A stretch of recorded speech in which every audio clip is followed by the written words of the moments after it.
yang minta akhirat, orang yang cari syurga, selamatkan diri dari neraka, nyo akan lebih cobaan li Allah lebih berat dari orang lain.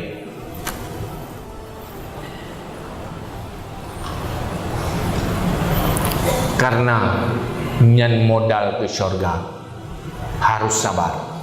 Am hasibtum an tadkhulal jannata walamma ya'lamillahu alladhina amanu minkum wa ya'lamas sabirin. Jangan engkau sangka kamu akan masuk syurga sebelum Allah kepastikan gedanya orang yang beriman, dan sebelum Allah kepastikan gedanya orang yang butuh sabar. Untuk memastikan gedanya sabar, maka dicoba oleh Allah. Dia fikir boleh lempang, dia berah nyan ada nak cobaan, hari dia minta syurga tidak cobaan. Beda berah dia, ilo aku berat nak cobaan, kamu syurga boleh pi berat nak.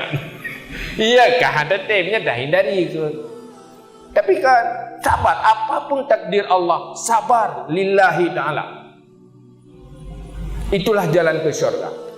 Al-jannatu huffat bil makarih wan naru huffat bisyahwat. Menuju syurga harus melewati yang membosankan nafsu. Hanya selera, hanya sesuai dengan selera nafsu, anti oleh nafsu. Maka ini nak perlu dalam syurga, perlu cobaan. Lewat cobaan, lewat menuju syurga. Gagal menghadapi cobaan, tidak lewat ke neraka. Maka bukan asyadul bala anbiya. Yang paling berat cobaan para anbiya. Karena orang paling tinggi target di akhirat.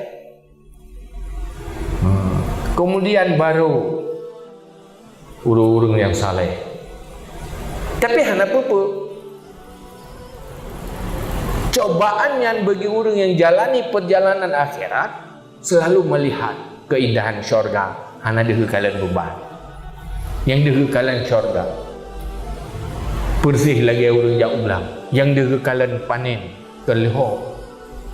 Munyo hana dihekalan panen. Hana perlu lagi amulho.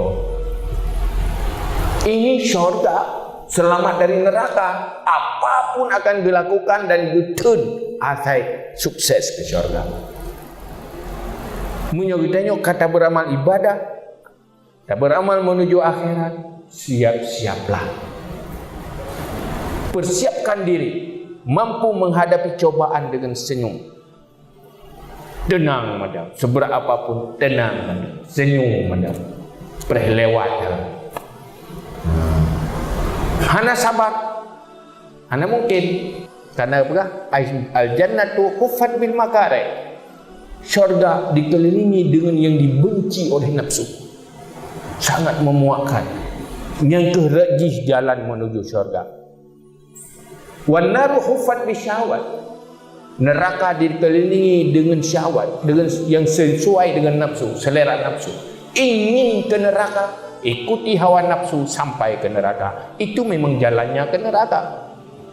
Ingin ke syurga, hadapi tantangan dan cobaan. Lewat tantangan dan cobaan, dibalik di situlah syurga. Maka Allah berpegang dalam Al-Quran. So yang temakut ke Tuhan.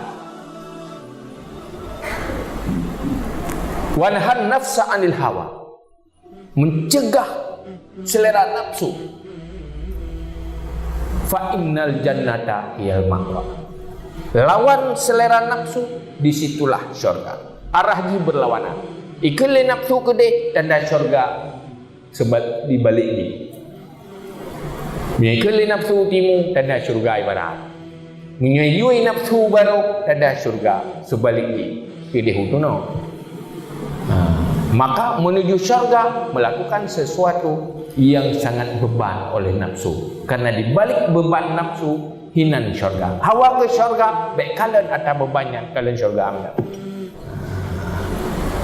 Oh ilung cobaan bumangan. Hana bumangan. Jangan bersih lagi urut. Pokok nyokau raceh. Ubek bekah. Wah belum syurga betruk berselamat dari neraka dan berat hati. Ya ada berat perasaan.